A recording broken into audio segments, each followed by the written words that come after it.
L'enjeu aujourd'hui, c'est le prochain budget de l'Union européenne qui, comme vous le savez certainement,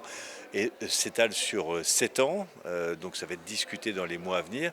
Et nous sommes très inquiets parce que l'Union européenne doit financer le grand emprunt qui avait d'ailleurs servi à faire des investissements locaux pour le climat, doit aussi financer l'effort de défense face à la Russie qui est extrêmement agressive, doit financer la politique agricole commune. Et après, le reste, ce sont tous les investissements locaux pour la transition énergétique, pour avoir des nouvelles sources d'énergie, également pour l'isolation de nos bâtiments. Et alors là, c'est aujourd'hui l'impasse parce que les États veulent réduire leur contribution à l'Union européenne ou au moins ne pas l'augmenter. Et puis on n'a pas le courage d'aller chercher de nouvelles recettes, en particulier la taxe carbone aux frontières qui permettra de stopper les importations chinoises en Europe. Donc nous, au niveau européen, aujourd'hui, les représentants des élus au Comité européen des régions, les élus également, le président de la région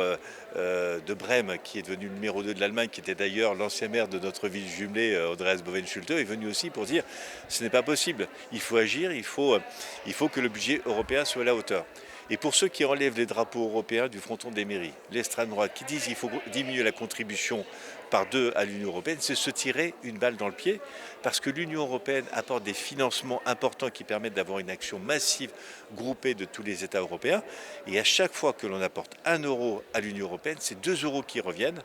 parce qu'il y a un effet d'entraînement, c'est du travail pour nos entreprises. Et également, le but, ce n'est pas réduire la taille du gâteau et se partager les miettes, c'est au contraire d'augmenter la